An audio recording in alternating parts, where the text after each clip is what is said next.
Hello दोस्तों, स्वागत है आपका रित्याज एम्पायर में। दोस्तों हम लोग यूजीसी नेट जीआरएफ के प्रश्न पत्र 1 के प्रीवियस ईयर क्वेश्चंस को दोस्तों टॉपिक वाइज कवर कर रहे थे। तो हमारा जो नेक्स्ट टॉपिक है वो है ध्वनि प्रदूषण। तो दोस्तों ध्वनि प्रदूषण से रिलेटेड अभी तक जितने भी क्वेश्चंस पूछे जा चुके हैं वो सारे क्वेश्चंस को हम लोग व्याख्या सहित कवर करेंगे, ताकि हमारे जो छोटे छोटे इंपॉर्टेंट पॉइंट्स हैं वो भी उससे रिलेटेड, यानी कि उस क्वेश्चन से रिलेटेड या ऑप्शंस में जितने इंपॉर्टेंट पॉइंट्स हैं वो सारे हम कवर करते चलें। तो दोस्तों ये वीडियो बहुत यूज़फुल होने वाली है और 10 जून से आप लोगों की यूजीसी नेट के एग्ज़ाम्स भी स्टार्ट हैं। तो स्टार्ट करते हैं वीडियो। तो पहला क्वेश्चन है, एक स्वस्थ मानव के कान को शीर्षतम स्तर पर चल पाने वाली आवाज़ कितने डेसिबल की होती है? तो इसका दोस्तों ए ऑप्शन से हो जाएगा 0 डेसिबल। एक स्वस्थ मानव के कान को शीर्षतम स्तर पर चल पाने वाली आवाज़ 0 डेसिबल या 1000 हर्ट्ज की होती है। अगला क्वेश्चन है दोस्तों, नीचे कथन दिए गए हैं, एक अभिकथन के रूप में और दूसरा उसके कारण के रूप में। तो अभिकथन दिया गया है, प्रदत्त ध्वनि प्रबलता के लिए श्रव्यता परास में भिन्न भिन्न आवृत्तियों पर श्रव्यता यानी कि डेसिबल स्तर भिन्न हो सकता है, और इसका कारण दिया गया है, मानव कर्ण का विभेदक आवृत्ति प्रत्युत्तर होता है। दोस्तों इसका सी ऑप्शन सही हो जाएगा। ए और आर दोनों सत्य हैं और आर ए की सही व्याख्या है।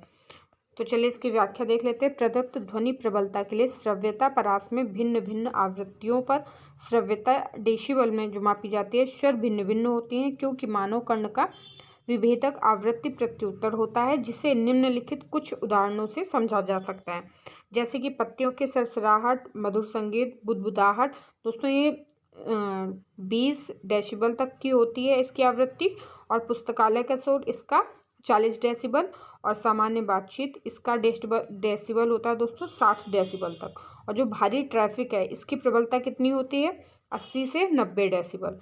और जेट इंजन की आवाज़ 120 से 130, और चिल्ला कर बातचीत करने का जो आवृत्ति है वो 90 से 95, यानी कि सबसे तेज किसकी होती है प्रबलता? तो वो जेट इंजन की आवाज़ की होती है। अगला क्वेश्चन है दोस्तों, शहरी क्षेत्र में ध्वनि प्रदूषण के निम्नलिखित सूचकांकों को उनके मान के घटते क्रम में रखना है।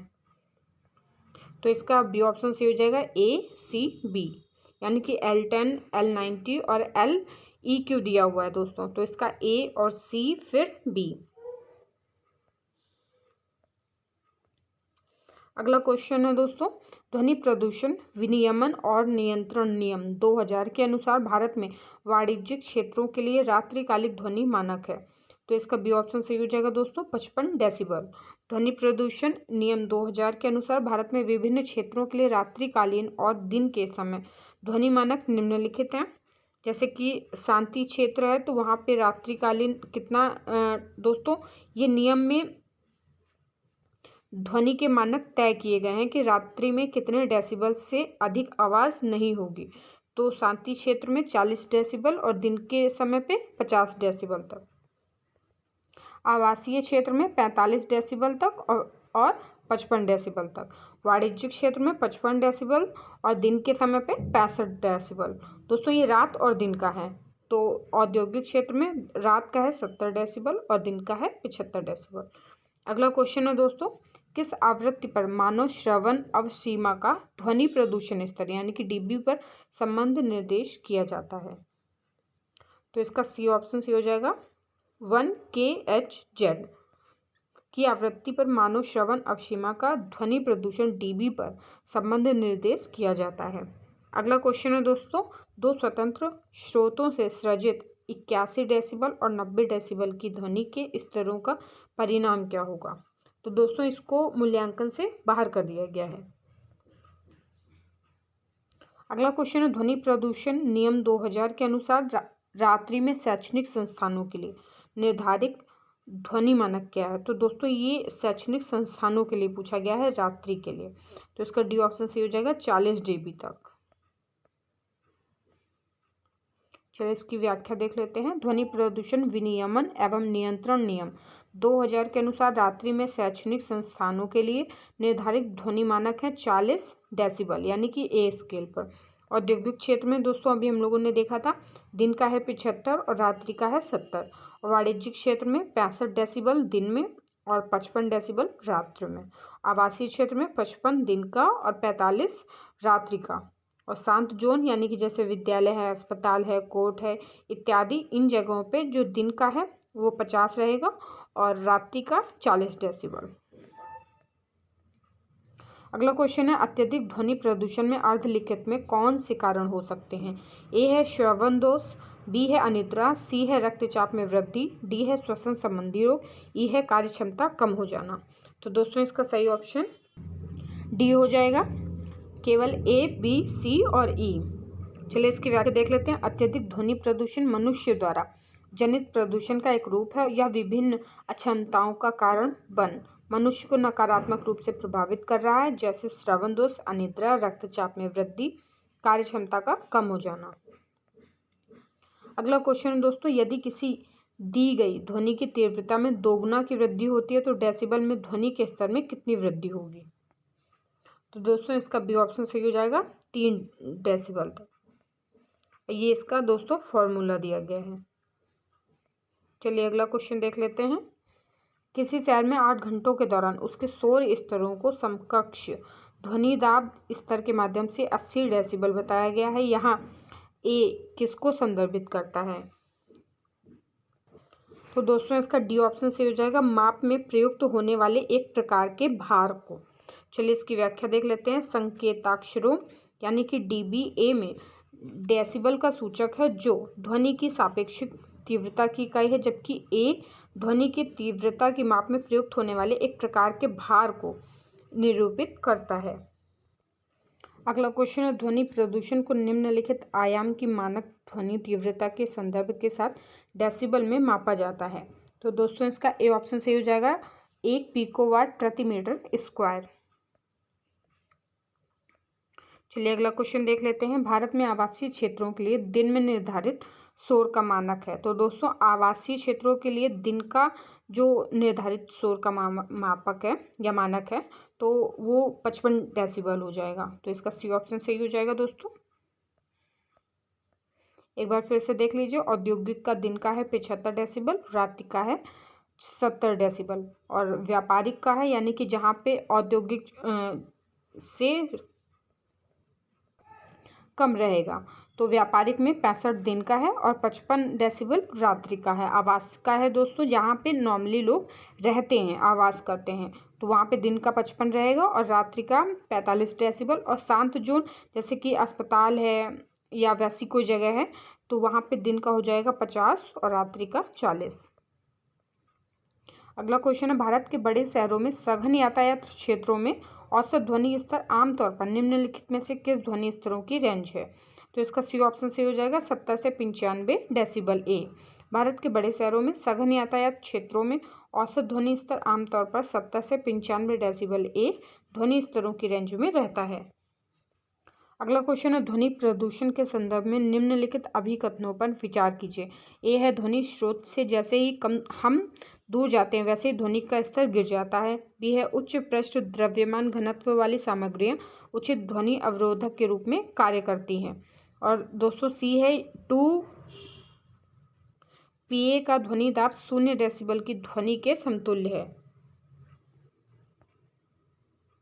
दोस्तों इसका ए ऑप्शन सही हो जाएगा यानी कि केवल ए और बी, यानी कि ए और बी सही है, यानी कि सी है जो दोस्तों 2 माइक्रो पास्कल का ध्वनि दाब 0 डेसिबल की ध्वनि के समतुल्य है। दोस्तों ये सही नहीं है, ये गलत हो जाएगा। चलिए व्याख्या देख लेते हैं। अगला क्वेश्चन, ध्वनि प्रदूषण के परिणाम स्वरूप ए है, रोगी प्रतिरोधी तंत्र कमजोर हो जाता है, बी अनिद्रा, सी वाक रुद्धता, डी रक्तचाप में वृद्धि, ई श्रवण सीमा में बदलाव और एफ दिया गया है श्वसन संबंधी समस्याएं। तो दोस्तों इसका बी ऑप्शन सही हो जाएगा, बी, सी, डी और ई।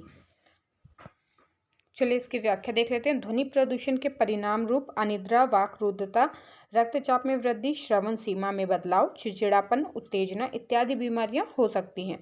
ध्वनि प्रदूषण के कारण मेटाबॉलिक क्रियाएं भी प्रभावित होती हैं। ध्वनि प्रदूषण के कारण एड्रेनल हार्मोन्स का स्राव भी बढ़ जाता है, जिससे धमनियों में कोलेस्ट्रॉल का जमा होने लगता है, जिससे जनन क्षमता में कमी आ जाती है। दोस्तों अगला क्वेश्चन है, नीचे लिखी इकाइयों से आवाज़ की उच्चता मापने के लिए कौन सी इकाई प्रयुक्त होती है? तो इसका ए ऑप्शन सही हो जाएगा दोस्तों, डेसिबल। यानी कि जो आवाज़ की उच्चता मापने की इकाई है वो डेसिबल है। आवाज़ की उच्चता मापने के लिए डेसिबल का प्रयोग होता है और ध्वनि की तीव्रता को मापने की इकाई डेसिबल है। डेसिबल को दोस्तों डीबी से दर्शाते हैं। मान एक निश्चित संदर्भ बिंदु के लिए तरंग की तीव्रता का लॉगरिथमिक अनुपात होता है और ध्वनि की तीव्रता के आधार पर ध्वनि प्रदूषण के निम्नलिखित स्तर होते हैं, जैसे कि सामान्य फुसफुसाहट, ये दोस्तों 20 डेसिबल तक होती है। सामान्य यातायात का ध्वनि स्तर है 50 डेसिबल तक। सामान्य बातचीत का स्तर कितना तक होना चाहिए? तो 60 डेसिबल तक। अस्पताल की ध्वनि स्तर 70 डेसिबल तक और रात में बैंड बजने का जो ध्वनि स्तर है वो 85 डेसिबल तक। मोटर कार, बस, ट्रक, मोटरसाइकिल का ध्वनि स्तर है दोस्तों 90 डेसिबल तक और व्यावसायिक वायुयान की ध्वनि स्तर है 120 से 140 डेसिबल। रॉकेट इंजन का ध्वनि स्तर है 180 से 185 डेसिबल तक और ध्वनि की तीव्रता 90 डेसिबल से अधिक होने पर लोगों की सुनने की क्षमता प्रभावित होने लगती है। तो यानी 90 डेसिबल से आवाज़ जैसी उच्च होती है वैसे वो हमारे कानों को प्रभावित करती है। अगला क्वेश्चन है, मनुष्य का कान नीचे लिखे रेंज में किसमें सबसे अधिक संवेदनशील है? तो इसका डी ऑप्शन दोस्तों सही हो जाएगा। 2 से 5 किलो हर्ट्ज, यानी कि मनुष्य का कान 2 से 5 किलो हर्ट्ज में सबसे अधिक संवेदनशील है। अगला क्वेश्चन है, अधोलिखित आवृत्ति दायरे में मानव कान अत्यधिक संवेदनशील होता है। तो दोस्तों इसका डी ऑप्शन सही हो जाएगा। 13 से 16 किलो हर्ट्ज आवृत्ति दायरे में मानव कान अत्यधिक संवेदनशील होता है। कोई आवृत्ति घटना यानी कि बार बार दोहराई जाने वाली घटना इकाई समय में जितनी बार घटित होती है उसे उस घटना की आवृत्ति कहते हैं। आवृत्ति को किसी साइनाकार तरंग के कला परिवर्तन की दर के रूप में भी समझ सकते हैं। आवृत्ति की इकाई हर्ट्ज यानी कि साइकिल्स प्रति सेकंड होती है और एक कंपन पूरा करने में जितना समय लगता है उसे आवर्तकाल कहते हैं। अगला क्वेश्चन है, ध्वनि घातक शोर प्रदूषण बन जाती है लगभग। तो इसका डी ऑप्शन सही हो जाएगा 80 डेसिबल तक। तो 80 डेसिबल से ऊपर की ध्वनि शोर या प्रदूषक कही जाती है। डेसिबल ध्वनि की तीव्रता को मापने की दोस्तों इकाई इसमें दी गई, जैसे कि आतिशबाजी की जो तीव्रता है वो कितनी तक होती है? 140 डेसिबल तक होती है। जेट इंजन की 130 तक। सायरन जो 120 डेसिबल तक होती है। हेलीकॉप्टर की आवाज़ की तीव्रता दोस्तों 100 डेसिबल तक होती है। वहीं हेयर ड्रायर की 90 डेसिबल तक और ट्रक की जो ध्वनि की तीव्रता होती है वो 80 डेसिबल तक होती है। कार की 70 डेसिबल, बातचीत की 60 डेसिबल और रेफ्रिजरेशन की 50 डेसिबल, बारिश की 40 डेसिबल, पत्तियों की सरसराहट की 30 डेसिबल तक और फुसफुसाहट की 20 डेसिबल तक होती है और जो सांस लेने की जो हम लोगों की ब्रीदिंग की आवाज़ है वो 10 डेसिबल तक होती है। दोस्तों हमारे जो ध्वनि प्रदूषण से रिलेटेड क्वेश्चंस थे वो कवर हो चुके हैं और अगली वीडियो में हम लोग जो हमारा अगला टॉपिक है अपशिष्ट, यानी कि ठोस तरल बायोमेडिकल और जोखिमपूर्ण इलेक्ट्रॉनिक्स है। तो ये टॉपिक अच्छे से पूरा कवर करेंगे। ध्वनि प्रदूषण हमारा अच्छे से कवर हो चुका है। तो आप लोग अगर ये वीडियो पहली बार देख रहे हैं तो प्लीज़ लाइक सब्सक्राइब जरूर कर लिया करिए और प्लेलिस्ट में जाके आप लोग सारी वीडियोज़ को देख सकते हैं।